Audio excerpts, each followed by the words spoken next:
관련해서 많은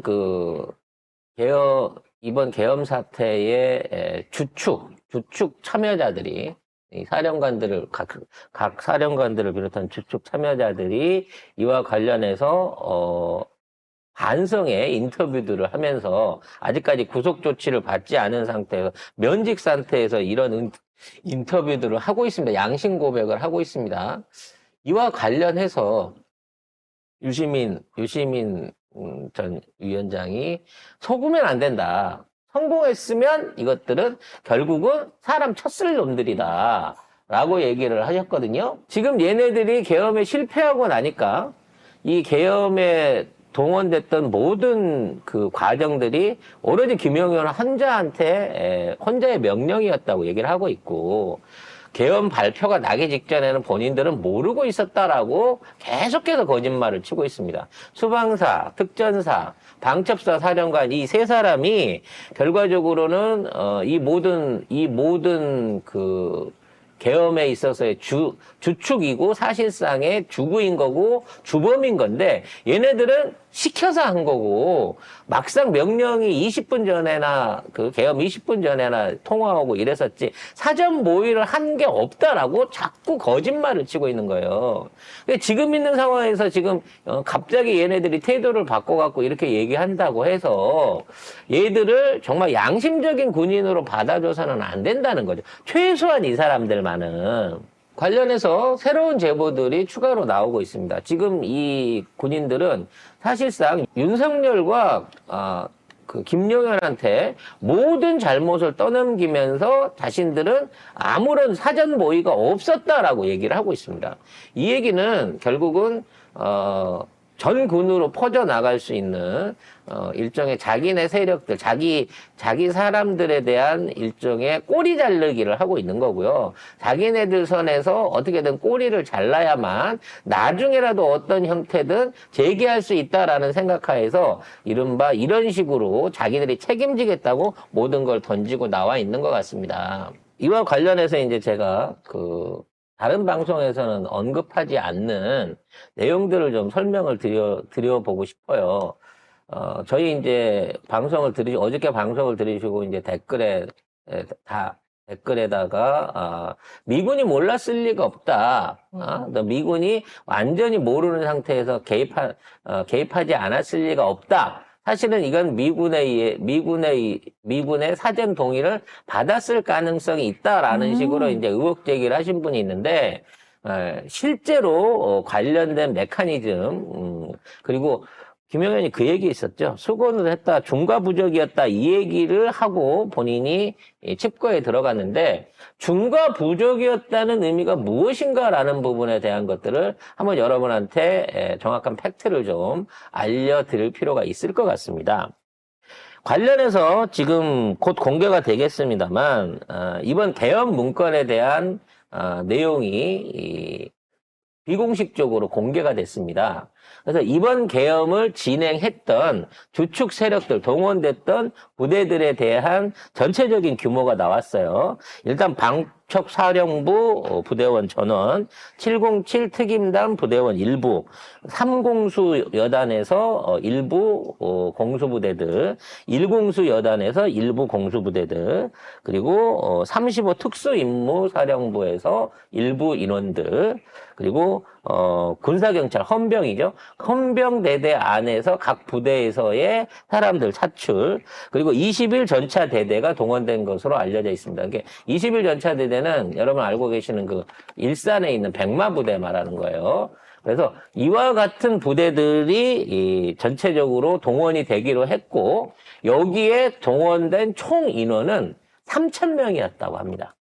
그러니까 이 각 부대에서 3,000명 정도를 뽑아가지고 그 숫자를 이번 선관위하고 의사당 뭐라 그래야 되죠? 폐쇄?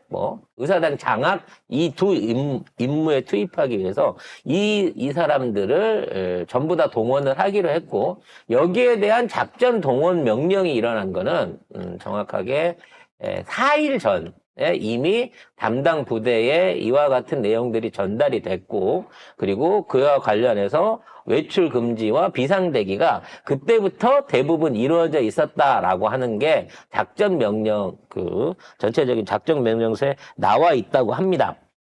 특히나 이와 같은 내용들을 미국 대사 필립 골드버그 현재 우리나라에 와 있는 미국 대사한테 알리지 않은 상태에서 이 작전을 진행하기 위해서 수방특전사, 방첩사, 제2작전사령부를 동원한 것으로 알려져 있습니다. 그러니까 이 네 부대, 수방특전, 방첩, 제2작전사령부는 현재 한미연합사령관인 폴 럭케메라라고 하는 한미작전사령부가 있는데, 한미연합사령부 사령관의 직접적인 지휘를 받지 않은 유일한 부대가 이 네 부대입니다. 그러니까 이 부대는 대한민국 수도경비라든지 대한민국 어떤 주권 수호를 위해서 우리나라 군대가 직영을 하기 때문에 이 부대에 대해서는 한미연합사령관이 직접적인 통제를 하지 않는 부대예요. 그리고 아까 말씀드린 제2작전사령부는 전방이 아닌 후방 부대를 관할하는 작전 부대입니다.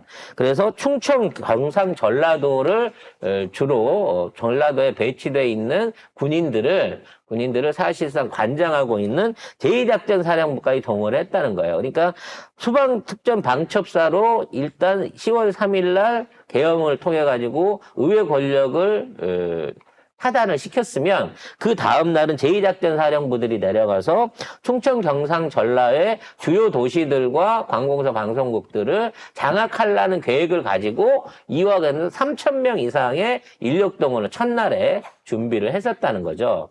근데 이게 CIA 한국지부장이 있는데 데이비드 마스든이라고 하는 한국지부장이 이거를 4일 전에 이미 획득을 했다고 합니다. 그래서 얘들이 움직일 수 있다라고 하는 첩보를 한미연합사에다가 전달을 했다고 해요. 근데 한미연합사가 그 전달을 받았다 그래서 이 시도가 일어나지 않은 상태에서 막지는 않았던 상황이에요. 왜냐면 그때는 관할권이 없으니까 걔네들을 점검하거나 걔네들한테 명령을 내릴 권한이 없었다는 거죠. 그래서 일단 계엄이 선포되고 나니까 일종의 명령 체계가 바뀌어버린 겁니다. 이거를 김용현이 파악을 못했던 거죠. 즉, 계엄이 있기 전에는 아까 말씀드린 수방특전 방첩사에 대해서는 미군이 관여를 안 합니다. 근데 계엄이 선언이 되잖아요. 이거는 군사적인 비상계엄인 거잖아요. 비상계엄이 선포가 되면 지금 우리나라에 내려져 있는 경계 레벨이 데프콘 4에서 데프콘 3로 상향하게 된다고 합니다. 즉 계엄을 선언했기 때문에 자동적으로 군사 비상 상황이 된 거고, 그로 인해 갖고 한미 연합사가 방금 말씀하셨던 수방 특전 방첩사까지도 전부 관할할 수 있는 전시 상황과 같은 상황으로 지휘권이 전향이 된다는 거예요. 그거를 김용현은 몰랐던 거야. 이게 국방장관인데 그걸 모른다고요? 이거를 관가하고 있었던 거예요. 이렇게 되다 보니까 기존에 현장에 나가 있는 모든 부대, 그러니까 동원을 명령받은 모든 부대에 대한 지휘 명령권이 한미연합사로 계엄이 선포된 10시 반 이후에 확 넘어간 거예요. 그 상황에서 한미연합사가 내린 명령은 계엄군의 출동 인원수를 5분의 1로 줄여라라는 내용이었다고 합니다. 그리고 현장에서 절대 발포해서 안 되고 민간인 피해가 없게끔 하라라고 하는 내용을 한미연합사에서 직접 계엄군한테 내린 거예요. 계엄군한테. 그러니까 출동 지휘관들이 일단 내보냈잖아요.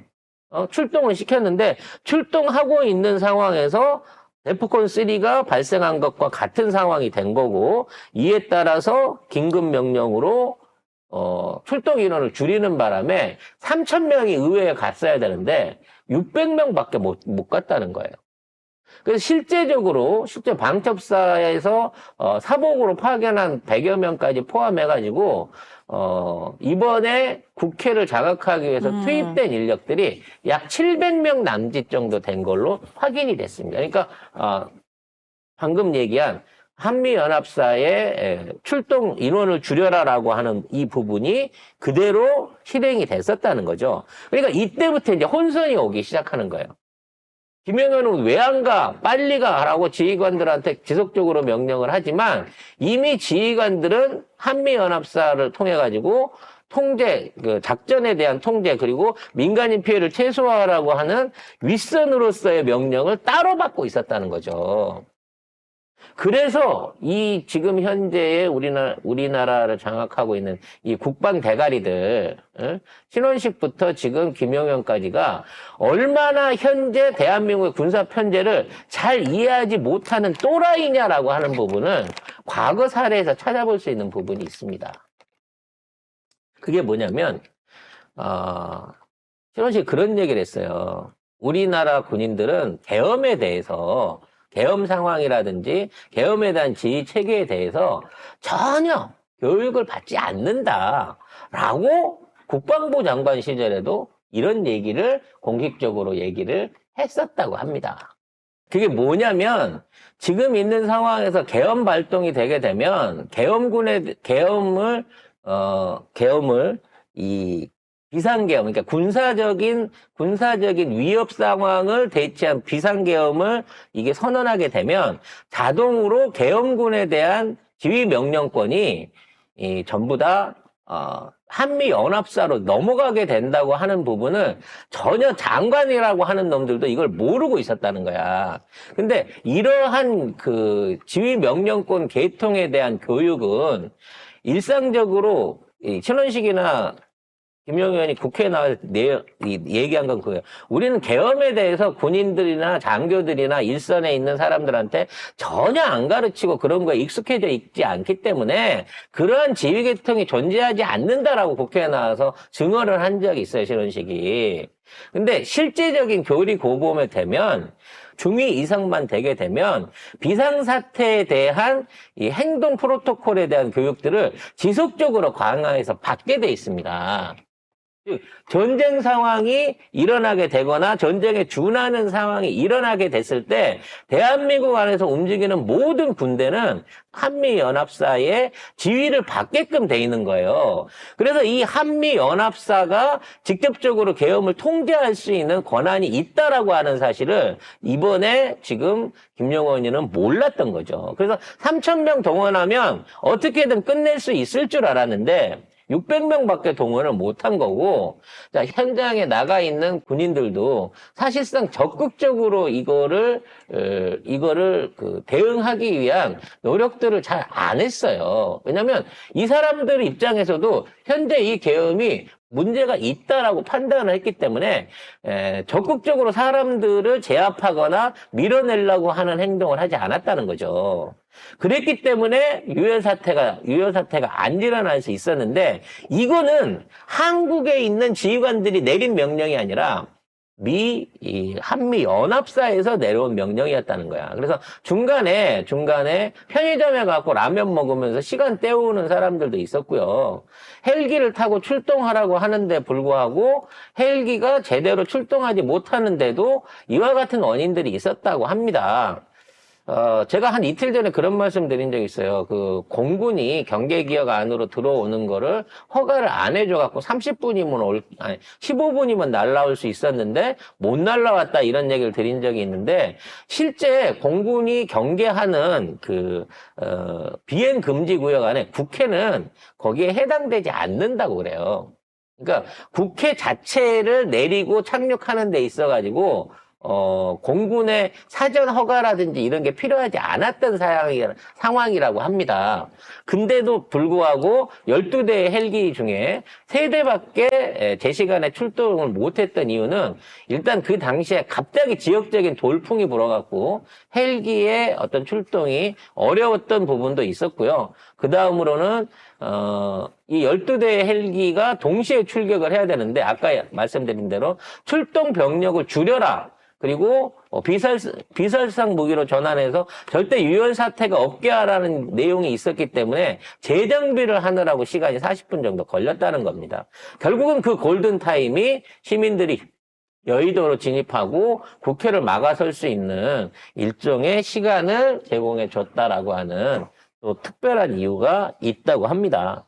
결국은 조금 자존심 상하는 얘기이긴 하지만 미국이 막아준 거가 일부는 있다. 이번 이 계엄 사태에 있어서 이런 부분을 어느 정도 인정을 해야 될 거고요. 나중에 이와 같은 내용이 법정에서 밝혀질 수 있었으면 하는 생각입니다.